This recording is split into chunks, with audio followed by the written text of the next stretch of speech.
Massive welcome, everyone. It's Medyhne here, and you're watching Soul Tribe. And I'm hoping to bring you a show today that's really profound and touches you at a deep level. That's the goal. I'd love to share with you that this week has been a huge week for me.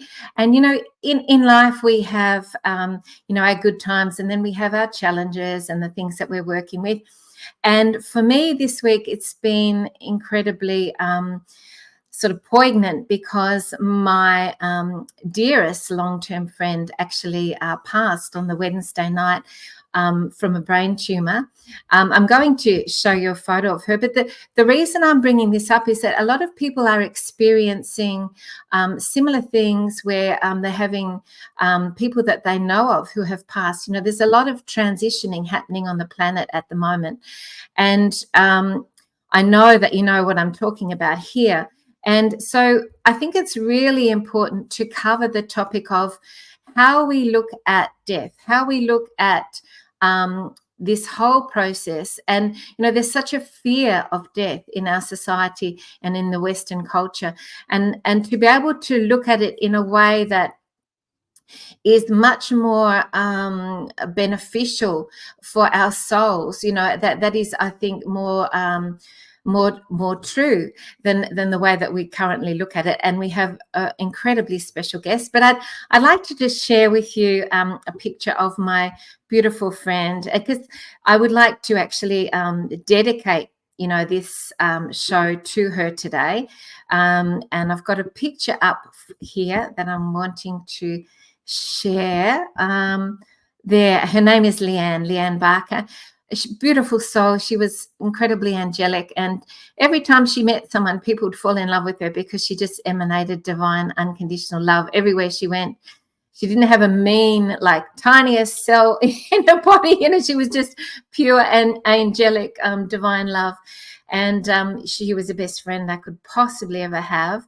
And the reason, and I'll go back to the main now. Thanks, Doug. The reason I wanted to share that with you too is to know that the veil is so thin now as well, because she said to me that if something happens, she's going to send me signs. And then all this week since she passed, I've been receiving the number 22 everywhere I go. Her favorite number was 22. My favorite number is 22. And so everywhere I go, I'd stop behind a car and there'd be 22 on the car, or I'd be looking at something on social media and there would be 22 likes. And then I would be, my partner got a lotto ticket, and the last two digits where he won a little bit of money, and they were 22 on the back. So it's just everywhere I go, I'm receiving 22, and that's her, giving me, that connection. And then the other day, literally 2 days ago, I was sitting in my car and I was thinking about her, and I didn't have anyone around me. My dog was in the back, and this really profound smell of roses, which was her perfume. It's like a really strong perfume smell, came to me. And so she came to me with this really strong smell of her beautiful perfume, which was incredible. It's such an acknowledgement and confirmation that she's here with me still. So today I want to share with you that we're very blessed to have the presence of Jeffery C Olsen with us today. He's an internationally acclaimed #1 best-selling author with many books on the topic of near-death experience. And he himself had a very profound life experience that he's going to share with you. And it gave him a huge insight that many people don't have on the whole topic of death and the process of what's on the other side. And so we're very, very lucky to have him here. He's an acclaimed speaker who's talked around the world. He's connected with all sorts of people like Greg Braden, and he actually has a foreword in one of his books from Raymond Moody, who is, of course, we know, the near-death experience pioneer who brought this topic out originally. So he's a wealth of information and knowledge and beautiful presence, beautiful loving energy. His whole theme is about love, and also about, transmuting the fear of death, I think, is really an important message that he brings.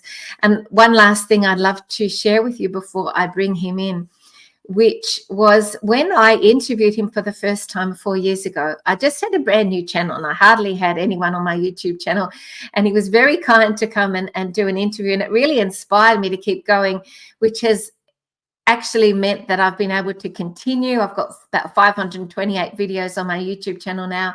And now I've been offered this beautiful show platform with FCB. So, that was a really seminal moment for me when I started out, when he supported me with an interview. And I wanted to, share with Jeffery that it really did help me on my path. And also on top of that, when I watched a show with Jeffery by Anthony Shane Productions, where he talked to Jeffery, or Jeffery talked about his near-death experience and everything that he's been through, I had a very profound dream where God actually put his arms around me and cuddled me.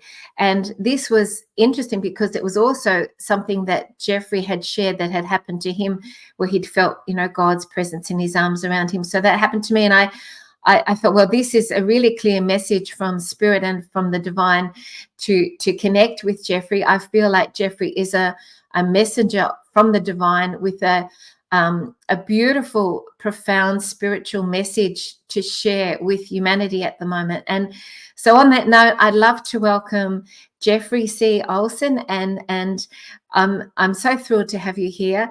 And I'd love for you to share with me, Doug, if you want to bring Jeffery in now, that would be lovely.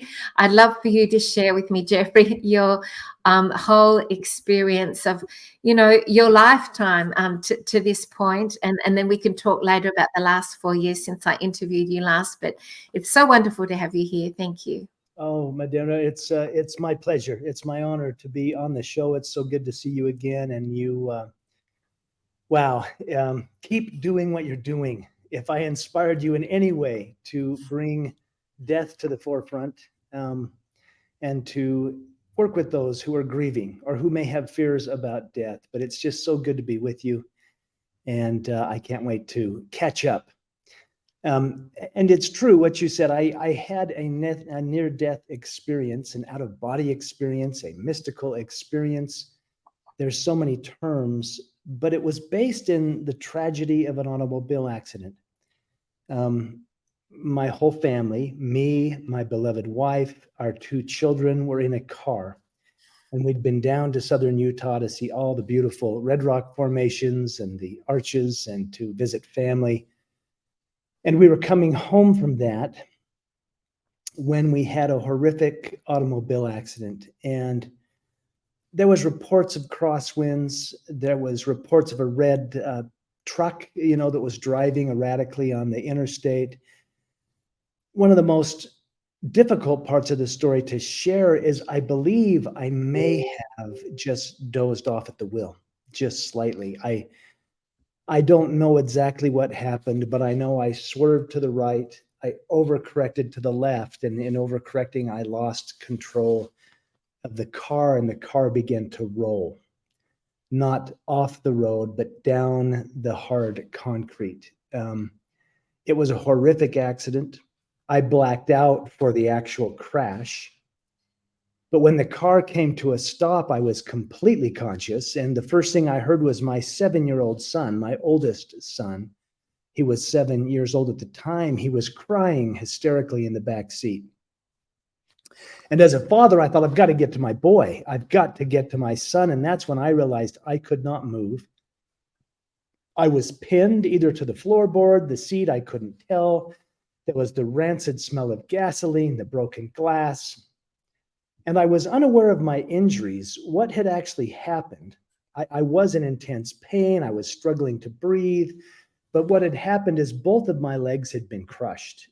My left leg was amputated above the knee. My back had been broken in 2 places. Ironically, it did not damage the spinal column. It had just cracked the vertebrae. My right arm was nearly torn off. And then the seatbelt cut through and ruptured all my insides. I was a mess. But I wanted to get to my son and in his crying, and that's when I realized no one else was crying. And it was at that moment that I became acutely aware that both my wife, Tamara, was killed instantly in the accident, and my little son, Griffin, he was just a toddler. He was also deceased at the scene. And that was the darkest hell a man can really be in. I mean, I was losing consciousness. I had a hysterical child. Half the family is gone. The regret, the panic, the grief, the guilt. Like I wanted to roll back the clock 3 seconds. Just what happened. But it was in that darkness. It was in that absolute dark, drastic grief and trauma that light came. I literally felt light come to and surround me. And the light seemed to be comforting. It was tangible, and it felt as if I was rising above the accident scene. And suddenly I was fine. I could breathe. I was not in pain. And I believe what happened is my soul, my spirit literally left the body. But I wasn't privy to what was happening. I just thought, how could I be okay? I can breathe. I'm not hurt. What's happening? And in this light, this beautiful, tangible light, suddenly my wife, who I knew was deceased at the scene, suddenly she was there with me, but she was very much alive. She was beautiful. She was radiant. She didn't have the injuries that I had witnessed her receive in the accident. And she began to communicate with me, and yet she was emphatic that I go. She kept saying, Jeff, you got to go. You got to go. You can't be here. In fact, it felt so physical. She was pushing my chest. She was saying, you've got to go. You've got to go. You can't stay. And then she would grab and pull me to her. And she was crying. It was a very emotional, traumatic thing, but it was so tangible, so real. And we were communicating. We had the conversation that she couldn't come back, but I could. And if I stayed with her, our son would be orphaned. And it was, boy, I learned a lot about choice. Medyhne, I learned a lot about choice. There I was looking at the woman I loved more than life, but I knew I had a little boy in the back of that car that was going to be okay. And we made a deal. We made a deal that I would come back and that she would stay. Now, that was the most profound goodbye I've ever said. Yeah. And boy, we have no idea how powerful our thoughts are. You know, I didn't have to figure out, how do I go back? When I had the intention, when I had made the choice, I'm going back, suddenly I found myself moving about, or my soul was moving about a very busy emergency room, level 1 trauma center. Now, I have no concept of time in this bubble of light, if you will. I later found out that people arrived at the scene. Spencer, my 7-year-old, he was banged up a little bit, but he basically physically walked away from the accident. That's incredible. Yeah, I mean, he had broken his wrist and he had bruised up his ribs and he was banged up a little bit, but he was okay. Of course, Tamara and Griffin were deceased, and by some blessing, a doctor actually arrived at the scene of the accident and knew how to take care of the scene in an honorable way. I had to be extricated from the car, and then I was airlifted or life flighted to the nearest level 1 trauma center. I didn't know anything. I wasn't aware of any of that. All I knew was I'd wrecked the car. I'd said the most profound goodbye I'll ever say. And then here I am moving about this hospital, seeing the doctors and the patients and the nurses and the families of the patients. It's almost like I had a 360 awareness of everything around me. Yes. But in seeing those folks, I really saw them. I mean, I knew them. I knew them perfectly. I'll share one example. A nurse passed by me in the hallway. She wasn't aware of me, obviously, but I was so aware of her. And in that moment, I knew everything about her. I knew her love, her joy, her challenges, her motivations. But I felt her life as if it was a part of me and I was a part of that. I felt the abuse, the physical, emotional, and sexual abuse she had received as a child in a very profound way. And yet in that same moment, I saw her magnificence. I'm like, wow, look at her, healing, serving in a hospital. And everyone I encountered, that's how it was. I knew everything about them. There was no judgment, and it was all encompassed in this beautiful feeling of unconditional love. So it's that divine oneness where everyone is one, and we're all one and one consciousness, and you feel everything that everyone feels. Yeah. Yes, that's what I call it, is the oneness. I was in this oneness, and yes, it was so interesting. I had grown up in a conservative Christian home. So biblical verse was something, and I did have a verse come to me in this moment. I think the universe is so kind. It speaks to us in the language we would understand, but it's the famous verse when Jesus said, "Inasmuch as you've done it unto the least of one of these, you've done it unto me," which I used to believe was a nice verse about being nice, right? But in this oneness, I was them. They were me. I realized this is what Jesus was talking about. I am the man in prison. I am the stranger that just wants acceptance. I am the beggar on the street. I am you and you are me. It's that namaste. And that's what it was a oneness. I saw the divinity in them. I saw their magnificence. And then I finally came upon a man or a body I didn't feel anything from, which was very odd. And that's when I stepped forward and looked and realized, oh my goodness, that's me. It wasn't me. I was having this profound connected oneness experience, but that was my body. The skin suit, the flesh, that, and that was a profound moment too, because I had never realized what a miraculous machine our body is.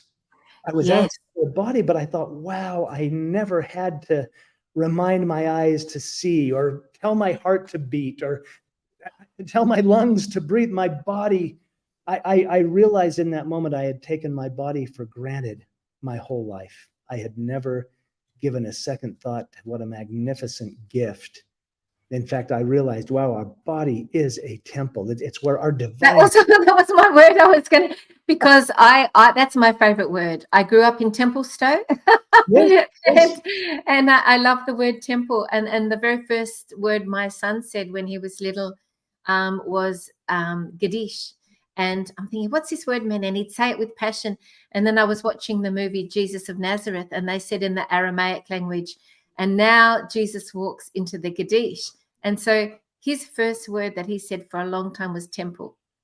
Oh, I love it. And that was the profound thing. In fact, there seemed to be this I had biblical verse come up, but there was this narrative, this divine narrative. And I was told, your body is the temple, the Gabish. This is where you have come to dwell in your divinity. And it was profound. And once again, I knew I had to get into that broken temple, that broken body. Mine was really, really in bad shape. Which would be hard, wouldn't it? Because Yeah.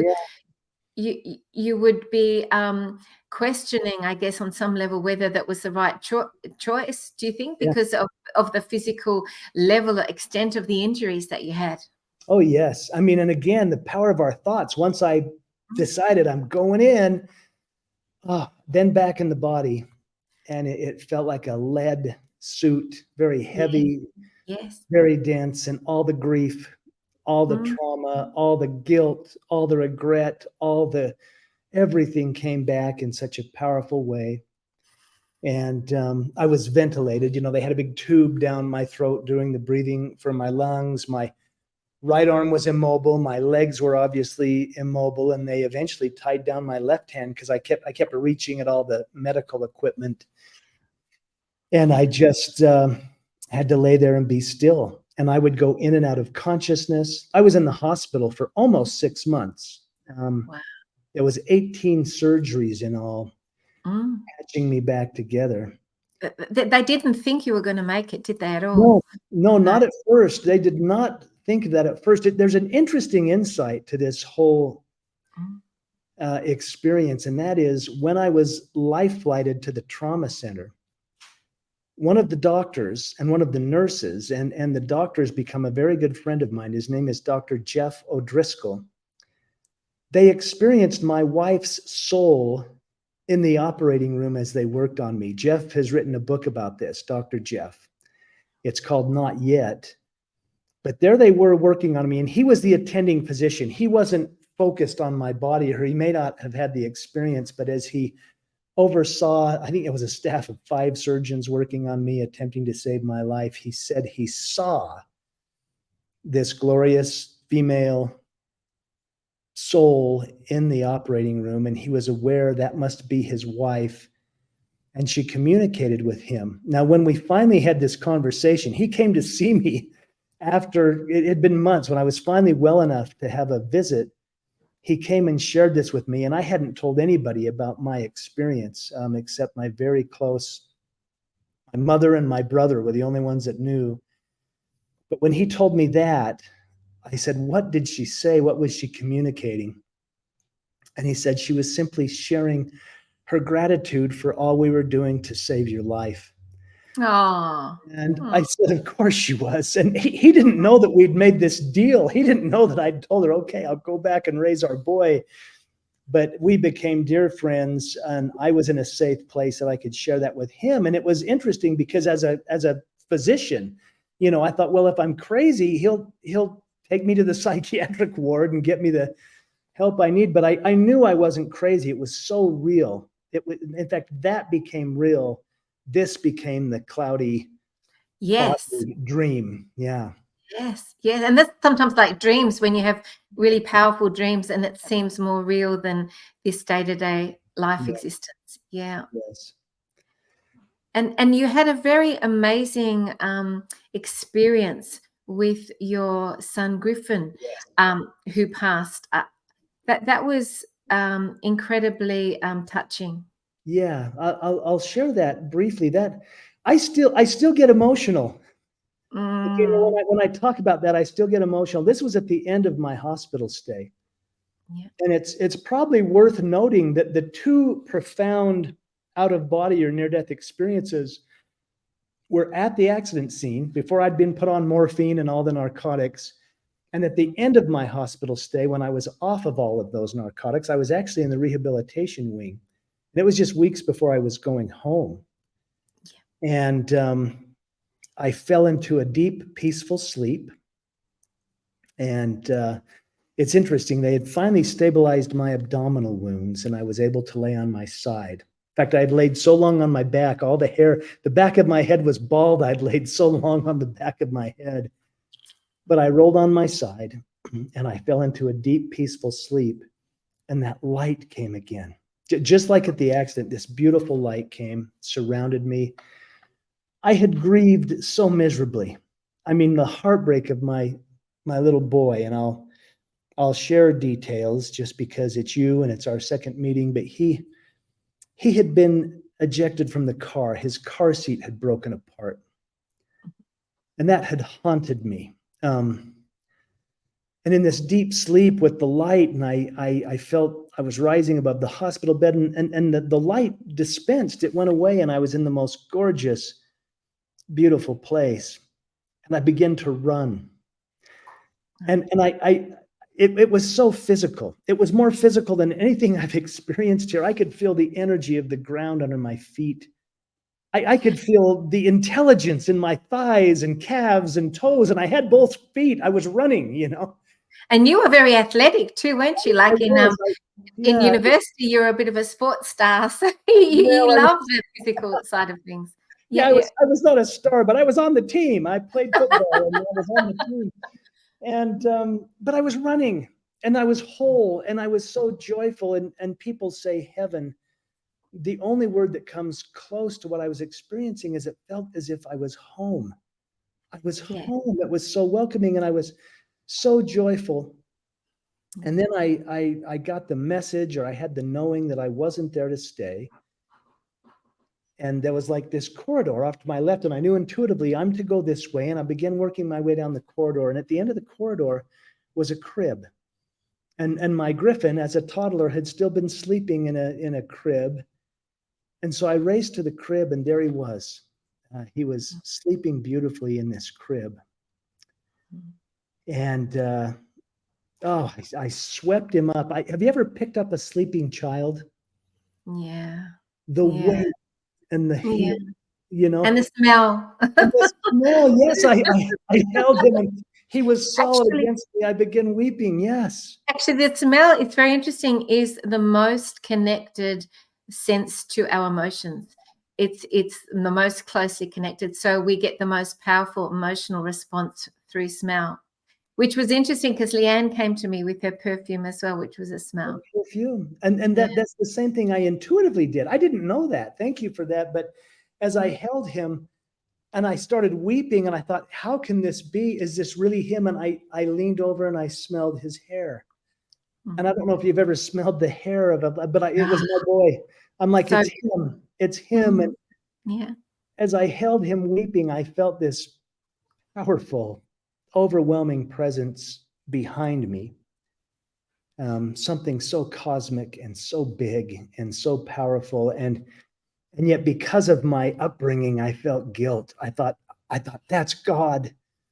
And I'm in so much trouble. My little boy is here because I crashed the car. You know, his life was cut so short and the guilt was, you know, bubbling up, and this presence was coming closer and closer. And I felt this glorious being behind me. And I had the thought, I hope I can be forgiven. And in that moment, and this felt physical too, and you brought this up, that's when I felt those divine arms just wrap around and hold me. And it was so loving. Here I was afraid that I was in trouble. And the first message I got is there's nothing to forgive. Everything is in perfect divine order. Now, in all that grief, I thought, well, how can that be? And I began to see my life. I've learned they call it the life review. I was looking at my life and I was saying, well, that was a mistake. I didn't mean to do that. And this beautiful God being, creator that held me said, well, there are no mistakes. What did you learn from it? And I began to look at my life differently. What did you learn? I said, well, that was wrong. And I knew it was wrong, and I did it anyway. And God said to me, that's your judgment of it, not ours. We love you. And it was like multiplied, because here I was holding my own child. And to me, he's glorious and perfect and beloved. And yet I'm being held by the divine and feeling this notion. And it was such a personal experience that I was beloved, that I was divine, that I was perfect, and it rippled through, and it was a personal experience for me. But I also realized that rippled out to every living soul. There was nothing but love, and the love Yes. no conditions. I was watching my life, and I mean, it sounds odd that I'm saying I'm in the arms of God, talking to God, but I said, oh, I failed the test. I crashed the car. I saw all the things that I thought were so wrong. I believed, I had been taught that life was a test, that God was keeping score, that I was going to be judged. And that was the religious background too, wasn't it, that you'd grown up with? Yeah, that Yeah. was the religious Yes. background in this conservative Christian thing, and yet in the arms of the divine. And even when I said I failed the test, God said to me, oh, my beloved child, life is not a test. It's a gift. It's a gift. You're simply there to learn, just like your son you're holding that was learning to walk and talk and slobbering. He said, I just glory looking at my children, knowing you're all learning to walk. There's no judgment. There was no judgment, only love. And again, there was choice. And this was interesting too. It took me a long time to talk about these things because it kind of turned inside out what I thought or what I believed. But God said to me, I want you to exercise your will. And I'm like, my will? I grew up, it's your will be done, right? Yeah. And there was so much love, and this was the communication. God said, my will is your will. That's how much you're loved. My will has always been that you have free will. You get to choose. And I was given the choice that I could give my son back. I could give my son back, and I could practice my own will. And in all that love and in all that beauty and in all that peace, I kissed my little boy and I handed him back over to the divine. And then boom, I was back in the hospital bed, back to the injuries and all the things that go with that. Yeah. And I still grieved miserably. I mean, I don't want anyone to think that I had these profound experiences and I was okay. I grieved for a decade. It took so Yes. much time. You spoke about people transitioning and how difficult that is. And I even had these beautiful spiritual things happen, and I still grieved miserably for years. And that's true, because you can have the spiritual awareness that we're an eternal soul. You can have all that spiritual knowledge. I feel like I've really integrated that clearly, but you're still a physical being who needs to shed tears at times and to allow yourself to grieve. And that's come through really strongly with Leanne as well, because you need to honor those tears when they come up and allow them to be released. If you just squash them down and suppress them and hold them inside, you're still going to be carrying it, but you're going to be sort of numbing all the emotions, and you're not able to live your life fully by doing that. That is so true. I mean, now I say grief is for a season, but love is eternal, and yet we only grieve because we love. This is what, now this was all 26 years ago. It's been almost 3 decades since this happened, and I still have days I cry. I still have days I miss them, but the tears are not bitter. They're sweet, that they're grateful. It's like, wow, I got that time. And grief is love. In fact, I believe grief may be the most magnificent manifestation of love there is. We Because only what it grieve because we does, live. Yeah. it magnifies things, doesn't it? It magnifies everything. So it's like everything has much more sort of power in it. Like you look at a flower, and the flower is way more beautiful in the midst of the grief because it amplifies the emotions and the energy. And that itself is a gift. Yes. Yeah. The little things become the big things. The Mm. little things become the big things. I mean, people will say to me, oh, you must have been spared. Your life was spared for some magnificent thing. And I say, yeah, to play catch, to play catch with my son. Or Yes. to watch one more sunset. I will sit and watch the sunset and just weep. And now I say, well, God's painting again. You know, it looks like they're up there painting again. But yeah, it does magnify our emotions, and I think it makes us more raw, more open. It Maybe opens our heart center, our yes, unconditional love. yeah, Absolutely. I had also a baby daughter who passed, and I noticed that many years ago, and I noticed that it really opened everyone's hearts around me, you know, whether they were crying or whether it would remind them of things in their life that they needed to mourn that they hadn't mourned. And it would be a gift and an opportunity for them to let the tears out in regard to other things that they hadn't allowed themselves to really work through. yeah, yeah. I think we put so many judgments on things. We feel that grief and tears are bad, and Yes, that joy and laughter is good, where in reality, it's all good. It's that's all of right. God. It's just the opposites. We wouldn't know pure joy unless we knew deep grief. And when our hearts are open, I suppose I love what you said there. Like a broken heart is an open heart, and it allows us to experience in a more meaningful way, perhaps. Absolutely. And the more that you love, the greater that you may be grieving, because they're sort of they're two extremes of the same thing. Yeah. Yeah. I believe Yeah. it's all the human experience. I mean, you know, when I was in the arms of the divine, I realized, wow, we are eternal. Yeah. That's how it felt. And we're here being human, but we're not human beings. We're much more divine than that. We're far greater. But to have the experience, I think death may be what gives life meaning. You know, I mean, Yes.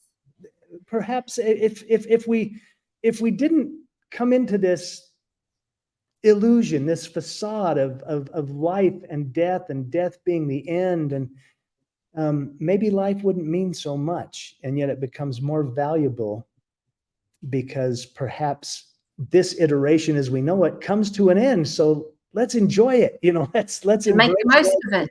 Yeah. Yes. Yes, yes. So do you think that that is your greatest message about the illusion of death? Because so many people are in fear of it, and they don't allow themselves to live life fully because they're scared of dying, and so they suppress their lives, and they sort of like put a lid on what they're able to do. So how would you address that fear of death that many people have?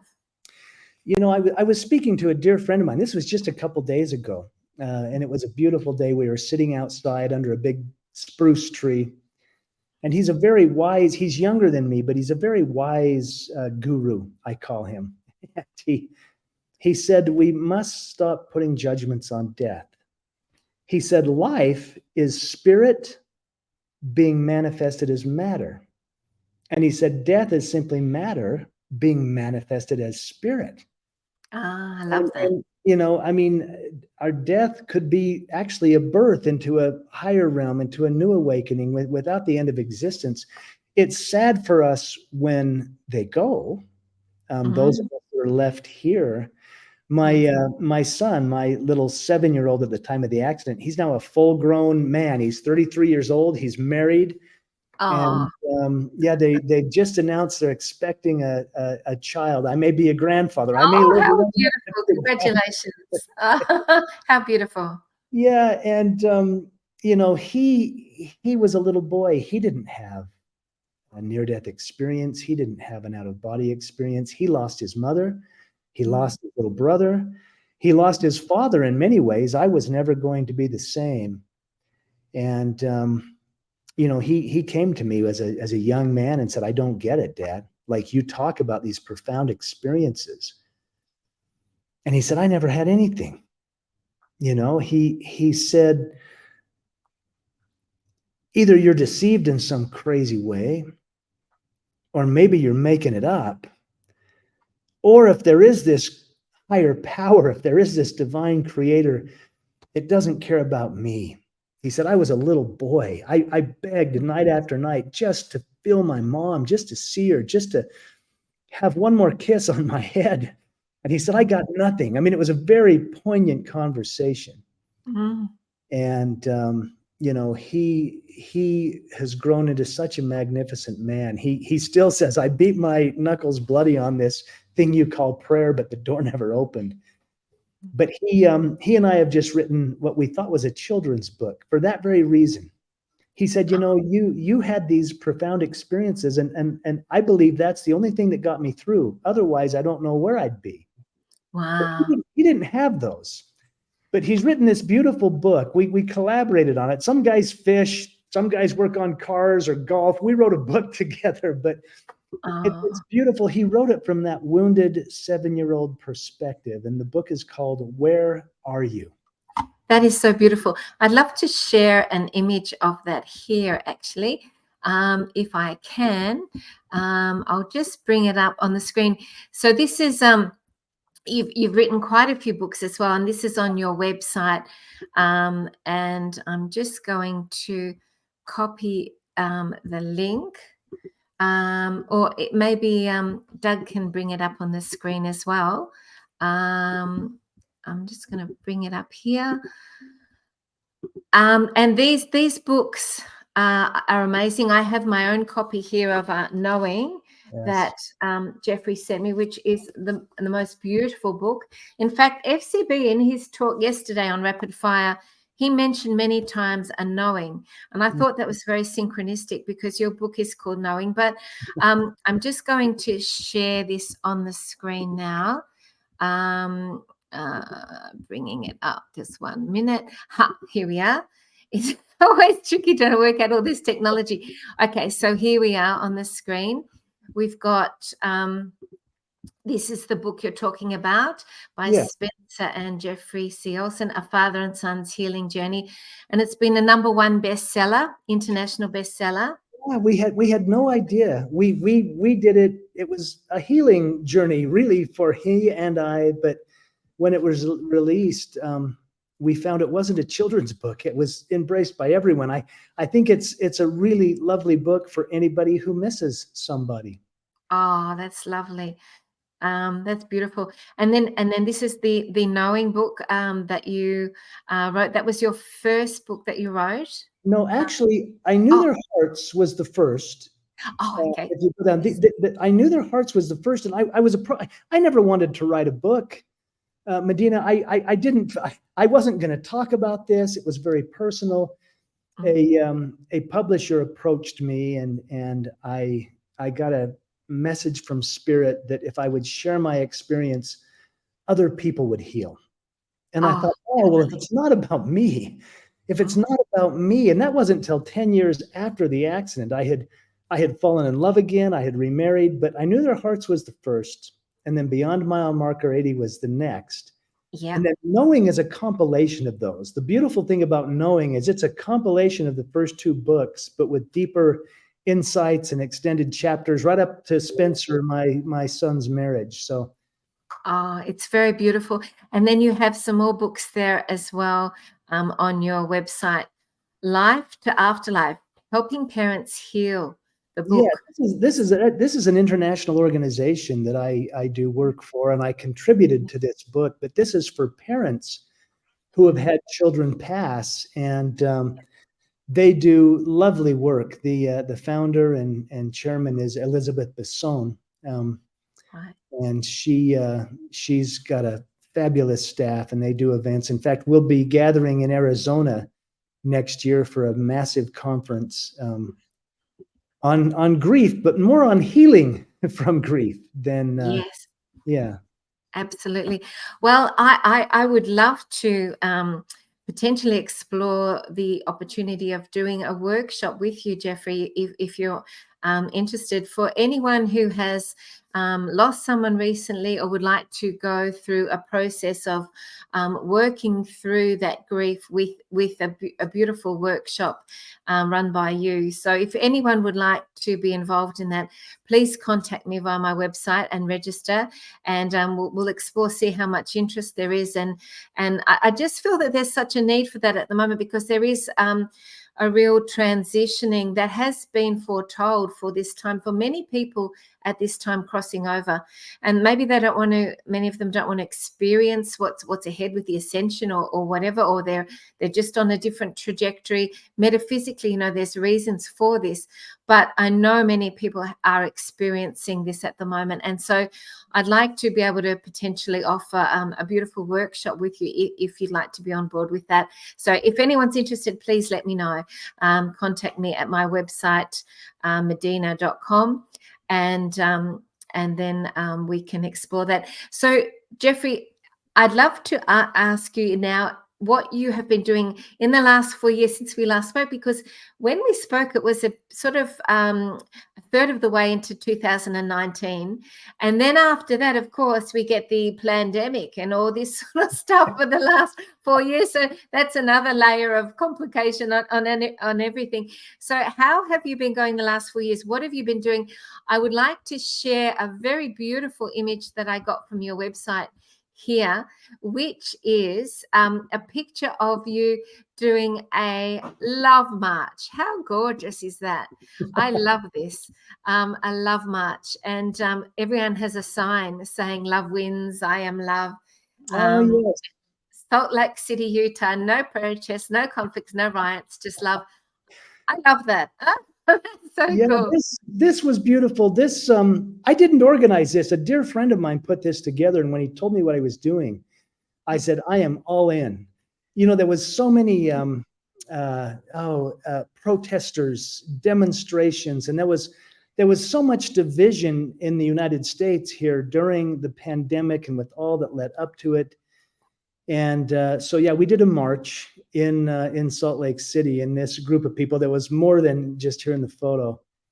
We actually got together and we said, let's take a stand for love.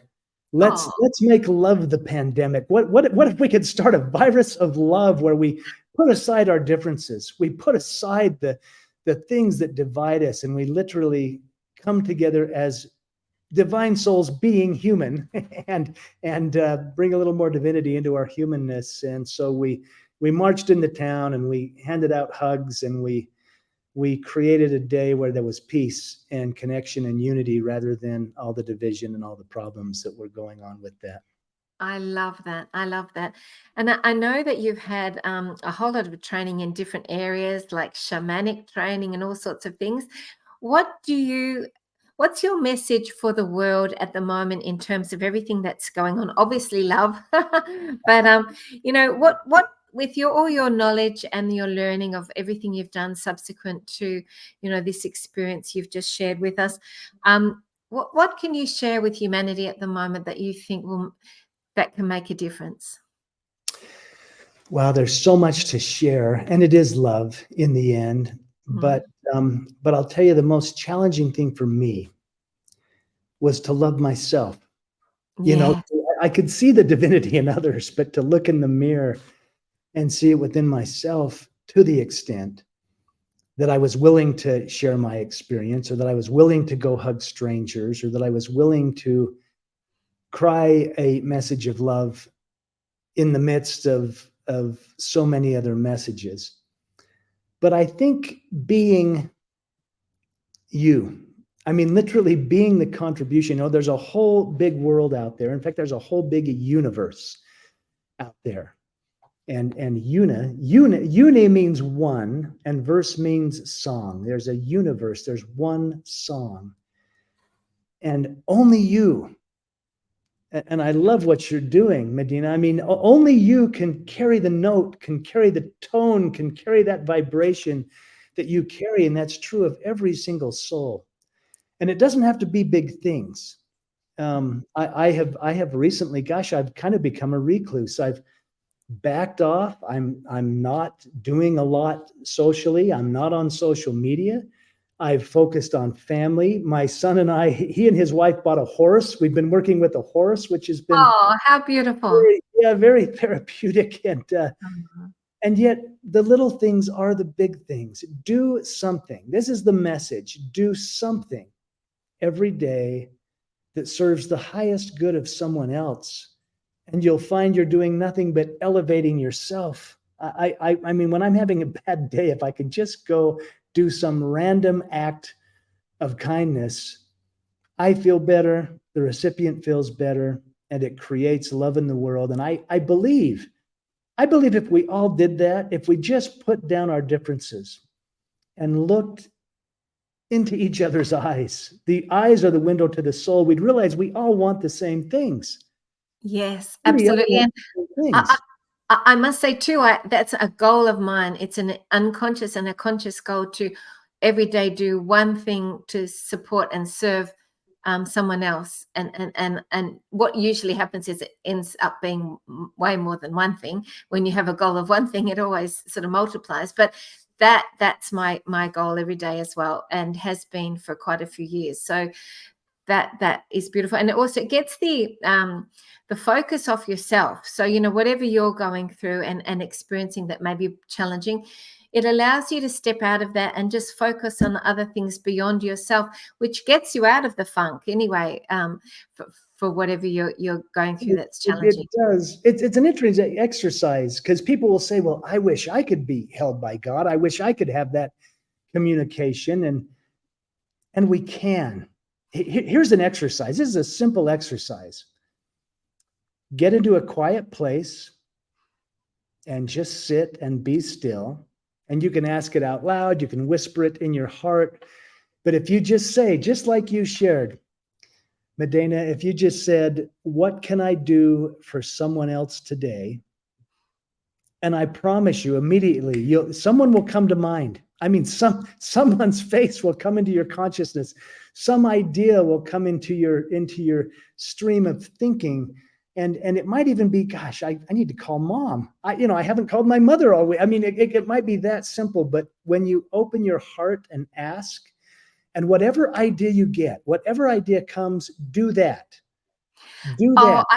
I can give you a perfect example of that this week. You know, often these things are magnified when we go through something big. And when Leanne passed, I realized that the day after she passed, I'd had arranged an interview with an amazing man called Tim Sanders, who runs a company that is an EMF radiation protection company. So it has this product that protects you with EMF and radiation stickers. And Leanne told me that the reason that she felt she had the brain tumor was because she'd used her mobile phone a lot. And so, you know, that was divinely aligned for me to get the message out for other people to protect their energy. And it was the day after she passed. And you know, that was already prearranged. So that was fascinating. And so that was her sort of setting that up as well. And then it's on, if anyone wants to see, it's an amazing interview with this man on my YouTube channel called Revolutionary Technology. It's amazing. But then I was able to contact you. Now, you are a very, not necessarily, well, I have tried to contact you a few other times and it hasn't flowed as well. But this time it just went bang, bang, bang, flow, flow, flow. And it was so easy. And it was like divinely aligned, because it was the perfect time after, you know, my beautiful friend has transitioned, to connect with you, because you're holding the energy of the space for people that are going through that thing. And another perfect example of synchronistic divine timing. And you know, I think it's amazing the universe is so inherently benevolent in that way. Yes. That you will get what you need right at the perfect moment. Yes, and you have a magnificent angel. Leanne's looking out for you, and Yes. gosh, I mean, in my books, you'll see the, I don't know the term, after death communication, angelic guidance. We all have guardian angels, and especially when it's fresh and we might be grieving, it's very powerful how they step in and support us, even when we're unaware of it. We may not know, but they're cheering us on. I think they honor us. They say, well, just keep going. Just keep going. Absolutely. Absolutely. And, you know, it is like you said, free will is very, very important in the whole process of, you know, what we're experiencing. I was talking to this amazing man, again, who just lives down the street from me. I met him recently, and he's this amazing spiritual avatar master person, and with his own little healing center that he set up. And he said that he thinks the secret to free will is that The dark are sort of envious that they actually don't have free will in the same way that the light has free will, and that they actually have been trying to get free will, and that is the secret source that they haven't been able to get, because they haven't got this free will that we have in the same way. And so I thought, well, that's really interesting, because free will is that you have a soul choice, and that everything is divinely aligned, and you can choose, what you want to create. So, well, having that knowledge of that free will, how much has that impacted you in your life? Oh, wow. I struggled with that at first. I mean, I thought, you mean I can do anything I want, and God just loves me anyway. I mean, that, I had to process this. And I'm told those that have near-death experiences now typically process for about 7 years. And I did. I mean, during that time, though, beautiful things happened. I fell in love again. I got remarried. We adopted 2 boys. I don't call them my adopted boys. They're just my sons. But life has a beautiful way of healing itself when we allow it. And yeah, it's, we have to get up every day, and we're going to have challenging days. We're going to have joyful days. But I've learned to kind of embrace it all in the same. When I have one of those challenging days, I can say, well, what am I learning from this? What is this teaching my soul? If I'm simply here to learn, what is this teaching me? How does it inform me? And then how can I improve on that? I was talking to another friend of mine, and I was lamenting over things I'd done 20 years ago. I'm like, well, why would I do that? Why did I say that? And I said, I would never do that now. And he said, isn't that a beautiful thing? Yeah. You would never do that now. You have learned, your soul has progressed in a way that, you would never do that now. So stop lamenting and beating yourself up over it, and say, wow, what have I learned? What have I learned, and what have I become? Not in spite of it all, but because of it all. How has it informed your soul? Well, that can relate also to the whole pandemic thing, because, that has been a very, very strong thing for so many people to go to, this experience of going through, lockdown. We had very powerful lockdowns in Australia, especially, Melbourne. And so this whole experience of the pandemic has been what you were just talking about, which is, what have we learned from it? What was it here to teach us? How has it gifted us knowledge that we wouldn't have received unless we'd been through that process? Can you speak to that about this last few years? Yes. I was never worried about it. But I mean, I have no fear of death, so I guess I have a cheat card, but I did have people. In fact, I had one of my native friends. Let me see if I can. I still wear them. He gave me ghost beads. These are called ghost beads. They're Beautiful. juniper seeds. Oh, And when the pandemic hit, he said, "You wear those, and you won't get sick." And he believed this, and I embraced it. I thought, okay, I'll wear those, and I won't get sick. I got COVID twice, but I never got sick. It was a very mild thing. I was over it in a matter of, 48 hours. I didn't get sick. No, I don't know if it's Dumbo's feather, it's the ghost beads. And I realized it was a dangerous virus and many people died. But what is death? I don't think anybody goes before it's their time. And it wasn't my time. It wasn't my time. So maybe it was the beads, or maybe it was just my life pattern. And also, I mean, gosh, we moved to the mountains. I got out of the city. I mean, I kind of became a recluse. But I've been doing some. I'm involved in now with a little television network that does value-based programming for families. Feel Good TV. Oh, how beautiful! Yeah, and it's free. It's free. It's an app. I don't know if it is in Australia. It might just be here in the States. But that's what I've been doing, and I go to work every day and make myself useful, and I just attempt to walk in love and not in fear, but embracing love. And I think that what you said earlier was that you don't have a fear of death, so that allows you to live life to the fullest. And I think that that's a really powerful takeaway for people out there, that there is no death, that it's only a doorway into another part of our journey. Yeah. Yeah. Well, thank you so much. It's been such a gift to chat with you, and to even just be in your energy, in your presence. You're so inspiring, everything that you've been through, and yet you're a shining example of light for so many people around the world, you know, with your books and everything that you've done, and all the information and wisdom that you've shared. So, what's ahead for you? Have you got an exciting goal that you're aiming for in the future in terms of your soul mission? Oh gosh, my soul mission. I'm looking forward to being a grandfather. I think that will be exciting. I've never been a grandfather before. Maybe it can be a do-over. Maybe I'll be a better grandfather than I was a father. However, I think I was a pretty good dad. I did the best I could. I'm going to take it day by day.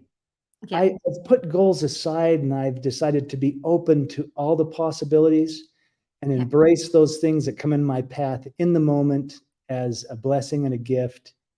And if I can do that, because I am a planner and a doer, but if I can be still and embrace life as it comes, that would be a beautiful goal for me and maybe for everyone. absolutely. Oh, well, it's just been such a joy to chat with you, Jeffrey. Thank you so much. And, hope that we can potentially do this workshop if people, if there's a demand for it, if people Yes, are. I'm open to do that with you and would be honored to be involved with that. Oh, fantastic. Thank you so much, Jeffrey. You have a beautiful, beautiful week ahead, and it's been such a joy. Thank you. Alrighty, thank you. We'll see you. Bye.